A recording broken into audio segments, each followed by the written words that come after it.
69th BPSC PT अब की बार 140 के पार। Doctor Rakesh Singh from KSIS academy Patna. बहुत हर्ष से सूचित करना चाहता हूं कि KSIS academy 69th BPSC PT के लिए 12th मार्च से ऑनलाइन बैच शुरू कर रहा है। इस बैच का उद्देश्य क्या है? What is the objective of this batch? The objective of this batch is that in this 69th BPSC PT, we are going to score more than 140. 69th BPSC PT में अब की बार 140 के पार। अब की बार 140 के पार ऐसा क्यों कह रहे हैं? इसके पीछे लॉजिक क्या है? तो इसके पीछे लॉजिक ये है कि 68 बीपीएससी पीटी में जब सारी दुनिया को ये बात पता नहीं चल रहा था कि आखिर ऐसा क्वेश्चन क्यों पूछा गया, हमारे कोर्स मटेरियल से, हमारे टेस्ट सीरीज मटेरियल से 85 प्लस क्वेश्चंस डायरेक्टली आए हैं। यदि किसी बच्चे को किसी भी तरीके का संदेह हो, if you have any iota of doubt, आप इस नंबर पर व्हाट्सएप करें और आपको प्रूफ मिल जाए। जब 68 बीपीएससी पीटी का बैच चालू हुआ था तो उस समय हमारे पास सिर्फ 3 महीने का समय था। हम लोग सारे बच्चों का एक व्हाट्सएप ग्रुप बनाए। ये हम बात कर रहे हैं ऑफलाइन क्लासेस की, क्लास में जो हमारा क्लासेस हुआ था। और जितने भी बच्चे इस क्लास में थे उनको व्हाट्सएप ग्रुप से जोड़ दिया गया। 68 बीपीएससी पीटी का एक व्हाट्सएप ग्रुप बना और इस व्हाट्सएप ग्रुप में जो भी लेक्चर मटेरियल हमारा होता था, जो भी हमारा टेस्ट सीरीज होता था, वो सारा जिस दिन क्लास खत्म होता था उसी दिन उसको अपलोड कर दिया जाता था। और आज जब हम लोग कह रहे हैं कि हमारे लेक्चर मटेरियल से, टेस्ट मटेरियल से 85 प्लस क्वेश्चंस आए हैं, तो पूरे जिम्मेवारी के साथ, प्रूफ के साथ, क्योंकि व्हाट्सएप पे अपलोड का डेट है, इस जिम्मेवारी के साथ कह रहे हैं 85 प्लस या इनफैक्ट कहिए 90 तक क्वेश्चंस हमारे डायरेक्टली मैच किए। और इसी कॉन्फिडेंस के साथ हमारे पास अनुभव है, हमारे पास जो है, चूंकि हम लोग टाइम टेस्ट देख चुके हैं कि किस तरह से क्वेश्चन घुमा, और इसी के आधार पर आपके साथ ये अनुभव शेयर करना चाहते हैं ताकि आप भी फर्स्ट अटेम्प्ट में ही बीपीएससी क्वालिफाई कर जाए। और इसीलिए हमारा उद्देश्य है अब की बार 140 के पार। सबसे बड़ा सवाल आपके सामने ये उठता है कि ये पॉसिबल कैसे था, कैसे हम लोग इस चीज को अचीव किए और कैसे हम लोग 69th पीटी में 140 तक स्कोर करेंगे। ऑफलाइन कैंपस के बच्चे जानते हैं, लेकिन अपने अनुभव को, अपने एक्सपीरियंस को ज्यादा से ज्यादा बच्चों को शेयर करें, इसलिए ऑनलाइन बैच का अनाउंसमेंट है। चलिए सबसे पहले हम लोग देखते हैं कि 68 बीपीएससी पीटी में हमारी पढ़ाई कैसे हुई। और इसके लिए चलिए हम लोग पहला चरण, अपने तैयारी को 3 चरण में हम लोग बांटते हैं। हर एक दिन एज पर सिलेबस के अनुसार, टॉपिक के अनुसार हम लोग की पढ़ाई होती थी, और उस पढ़ाई को आप संपूर्ण पढ़ाई करें। यदि इस पढ़ाई को हम लोग कहें तो ये संपूर्ण 100% पढ़ाई थी, कंप्लीट थी, क्योंकि ये पढ़ाई 3 चरण में थी। तो पहला चरण, चलिए उदाहरण के लिए हम लोग देखते हैं। पहला चरण का आधार ये था कि शुरू से ही बीपीएससी के चेयरमैन साहब ये बार बार कहते थे कि जो बच्चे सालों भर पढ़ेंगे वो, उनके लिए बीपीएससी का एग्जाम सही होगा। इसका मतलब ये निकलता है, इसका कंक्लूजन ये निकलता है कि सिविल सर्विसेज के लिए कुछ इंपॉर्टेंट बुक्स होता है, कुछ इंपॉर्टेंट रेफरेंस मटेरियल होता है। एनसीईआरटी जरूरी है, लेकिन साथ साथ एनसीईआरटी के साथ बहुत सारी किताबें पढ़ने पड़ती हैं। एनसीईआरटी एक समरी है, एक अंश है, संपूर्ण नहीं। वो आपके आधार को बनाती है और कंपटीशन में आपको लेके आती है। लेकिन इस कंपटीशन में आगे निकलने के लिए, मेरिट लिस्ट में आने के लिए, क्वालिफाई करने के लिए बहुत सारी चीजों की जरूरत होती है। आप देखेंगे, आपको उदाहरण के साथ, प्रूफ के साथ आपको हम बताना चाहेंगे। तो पहला है, एनसीईआरटी जरूरी है, लेकिन एसेंशियल रीडिंग्स साथ में अच्छे जो किताब है उसकी भी जरूरत पड़ती है। चलिए पहला चरण जो हमारे तैयारी का होता था, कैसे होता था ये देखिए। ये आप देखेंगे कि एनसीईआरटी का ये मैटर लिया गया है, अंग्रेजी में भी और हिंदी में भी बताएंगे।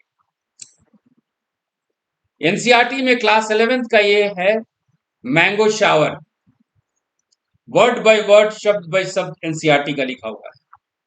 Towards the end of summer there are pre monsoon showers which are common phenomena in Kerala and coastal areas of Karnataka.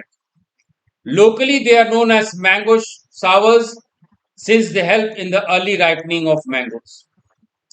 आप यदि 68 पीपीएससी पीटी का क्वेश्चन देखेंगे, हू बहू यही आपका क्वेश्चन था, और ये ऑप्शन में आपका एक मैंगो शावर था और दूसरा ऑप्शन में आपका ब्लोसम शावर था और तीसरा ऑप्शन था नॉर्वेस्टर। हिंदी में पढ़ लेते हैं। हेडिंग है, ग्रीष्म ऋतु में आने वाले कुछ प्रसिद्ध स्थानीय तूफान। आम्र वर्षा, ग्रीष्म ऋतु के खत्म होते होते पूर्व मॉनसून बौछारें पड़ती हैं, जो केरल वो तटीय कर्नाटक में आम बात है। स्थानीय तौर पर इस तूफानी वर्षा को आम्र वर्षा कहा जाता है, क्योंकि आमों को जल्दी पकने में सहायता देती है। यही आपका 68 बीपीएससी में हूबहू क्वेश्चन था। और ऑप्शन जो था, एक ये था फूलों वाली बौछार और का बैसाखी था। कहने का मतलब कि एनसीईआरटी का इंटरप्रिटेशन, एनसीईआरटी का एनालिसिस को हम लोग इस तरह से पढ़ें, बाकी ऑथेंटिक रिपोर्ट से, किताबों से, कि 100% सही क्वेश्चन को आप मार्क कर सकते हैं। किसी तरह का कोई कंफ्यूजन का स्थान ऐसे स्थिति में नहीं होता है। ये देखिए, इस पैराग्राफ को पढ़िए। Jainism made the first serious attempt to mitigate the evils of the Varna order and the ritualistic Vedic religion. कहीं भी इस बात से तात्पर्य नहीं निकलता है कि जैन धर्म जो है वन व्यवस्था को नहीं मानी।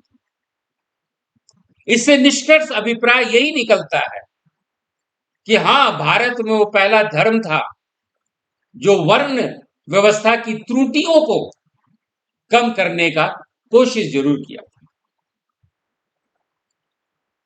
तो 100% हमारा जो कॉन्सेप्ट मॉडल होता है, जो हमारा लेक्चर मॉडल होता है, जो नोट्स मॉडल होता है, 100%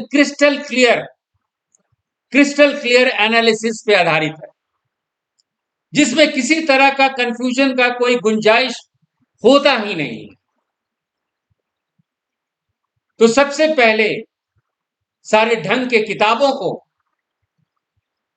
एनसीईआरटी के इंटरप्रिटेशन के साथ, व्याख्या के साथ, एनसीईआरटी पढ़ना, सिर्फ लाइन बाय लाइन पढ़ना इज नॉट इनफ। यदि इसके साथ पढ़ेंगे तो बीपीएससी क्या यूपीएससी में भी आपको किसी तरह की कोई परेशानी नहीं होगी। नंबर 1, तो ये था हमारा पहला चरण, ये था हमारा पहला चरण। हम लोग जो पढ़े थे, ये आपका पहला चरण था, पहला चरण पढ़ाई का। एवरी डे हम लोग 3 चरण में पढ़ाई करते हैं किसी भी टॉपिक विशेष को। दूसरा चरण क्या था? दूसरा चरण ये था कि अभी अभी ताजा ताजा बातें ये हुई है कि NCERT plus all important books आपको पढ़ना। अब 3 महीने में, 4 महीने में, 6 महीने में आप कैसे सारे किताबों को पढ़ेंगे? तो दूसरा चरण जो हमारा होता था, जितना भी याद रखिएगा, केएसआईएस एकेडमी, यदि आप इसको कोचिंग इंस्टीट्यूट कहेंगे तो इट इज नॉट इनफ। ये एक रिसर्च एकेडमिक इंस्टीट्यूशन है, यानी जो भी हमारा सोर्स है पढ़ने का, पढ़ाने का, किताबों का, वो गवर्नमेंट अप्रूव्ड होता है। सदियों से परंपरा के अनुसार वो किताब मान्य होता है, वो सरकारी रिपोर्ट मान्य होता है, गवर्नमेंट वेबसाइट मान्य होता है, और वही हमारा स्रोत है पढ़ने का। We are research institution. तो सेकंड स्टेज में उस टॉपिक पे जितने भी इंपॉर्टेंट फैक्ट्स और कॉन्सेप्ट होता है, उसको हम लोग एमसीक्यू के माध्यम से करते हैं। देखिए, इंग्लिश हिंदी में ये जीविका पे है ये क्वेश्चन, तो इस मामले से जीविका पे जितना भी तथ्य, फैक्ट्स, चाहे बिहार गवर्नमेंट का रिपोर्ट हो, चाहे बिहार गवर्नमेंट के वेबसाइट हो, बिहार गवर्नमेंट का अप्राइजल हो, या बैंक का उसमें रिपोर्ट हो, सारा रिपोर्ट को एक जगह इकट्ठा करके हम लोग पढ़ते हैं। और इस तरह का एमसीक्यू बनाने से बच्चे हमारे कम से कम वो सारा किताब पढ़ लेते हैं जो कि अनिवार्य है, जो कि एसेंशियल है। यह होता है हमारा चरण 2। क्वेश्चन आपका स्टेज 1 से भी आता है, क्वेश्चन आपका स्टेज 2 से भी आता है, और इस बार जो बच्चों को सबसे ज्यादा कठिन लगा वो स्टेज 3 का क्वेश्चन लगा। याद रखिएगा, स्टेज 3 का क्वेश्चन, यानी जिसको आप डायनेमिक बोलते हैं, जिसको आप अप्लाइड बोलते हैं, उस तरह का प्रैक्टिस हम लोग पहले ही कर चुके थे। इस तरह से देखिए, हमारा जो थर्ड स्टेज का जो रीडिंग था, हम लोग इस तरह से इस क्वेश्चन को बनाते थे, पढ़ते थे, समझते थे, और सही आंसर जो है, सही आंसर पे हम लोग आ जाते थे। बच्चों का ये अनुभव उनको एग्जामिनेशन हॉल में मदद किया, और इसीलिए बच्चों एस्पिरेंट्स 69 बीपीएससी पीटी के, कि at least I have not come across any people citing vivid examples, live examples, how the question has been framed. ये अनुभव जो 68 बीपीएससी पीटी में हमारे पास था, उस अनुभव को हम लोग और ऐड कर रहे हैं। ताकि 90 से इस बार हमारे बच्चे 140 तक आ जाए। बहुत यदि जानकारी लेना चाहते हैं, बहुत यदि आप प्रूफ देखना चाहते हैं हर एक चीज का, आप हमारे कैंपस में यू आर मोस्ट वेलकम, आमंत्रित हैं। या व्हाट्सएप के माध्यम से भी इस नंबर पे आप बात करेंगे तो you will get all the details. सारा पीडीएफ किस तरह से 68 बीपीएससी में हमारा 85 प्लस क्वेश्चन मैच किया, you will get the answer. अब चलते हैं हम लोग अपने चर्चा के दूसरे चरण पे कि ऑनलाइन बैच में क्या होगा। अब चर्चा के दूसरे चरण में चलते हैं हम लोग कि ऑनलाइन बैच कैसे होगा। ऑनलाइन बैच एकदम क्लासरूम सेटिंग की तरह होगा। आपको किसी भी तरीके से ये नहीं लगेगा कि आप मोबाइल पे या कंप्यूटर पे इस क्लासरूम से कोसों दूर है। जो भी एक्सप्रेशन, जो भी एक्सप्लेनेशन जो क्लास में होता है, बोर्ड पे होता है, आपको वो मिलेगा। कब ये होगा? क्योंकि बिहार से बाहर के भी बच्चे इसमें जुड़ेंगे, वर्किंग एज, वर्किंग ग्रुप भी इसमें जुड़ेंगे। तो क्लास जो है शाम को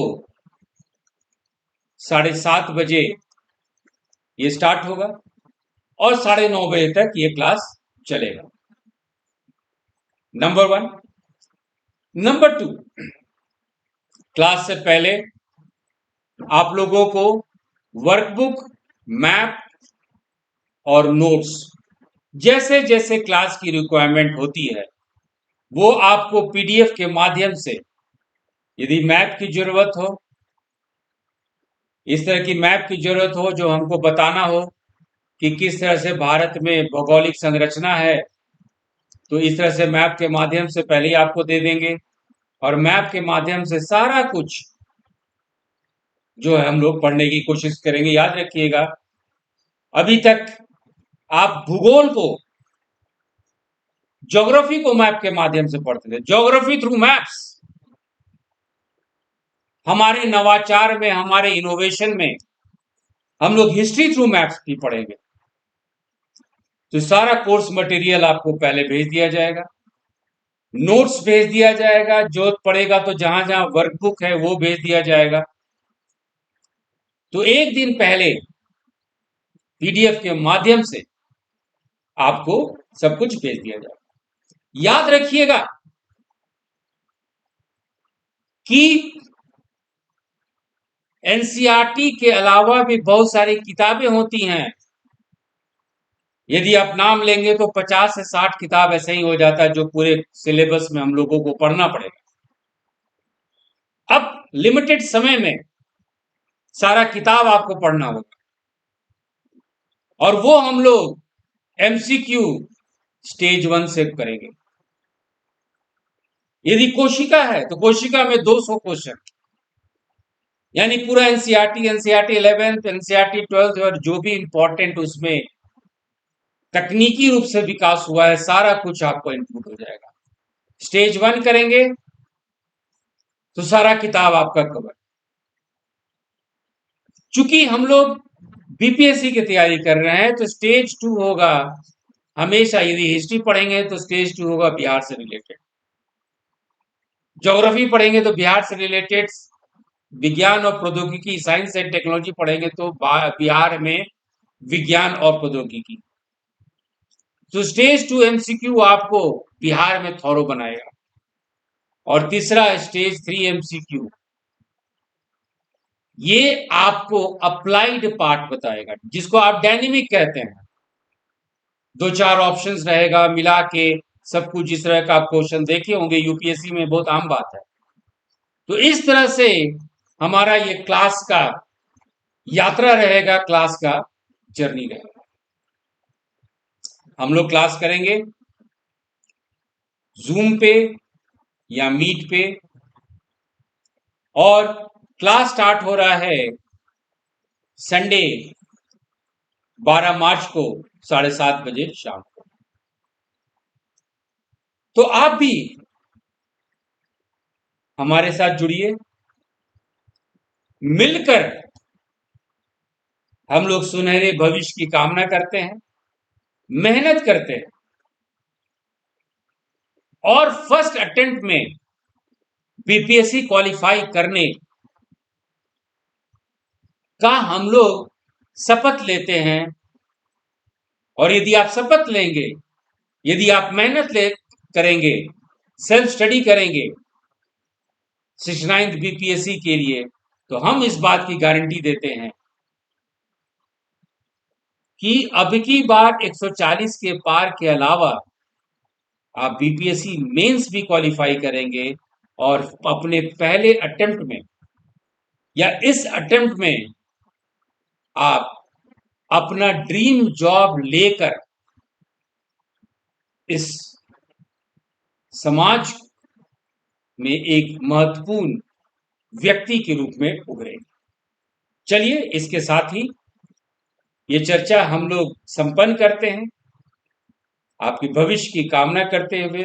all the best dear students, thank you.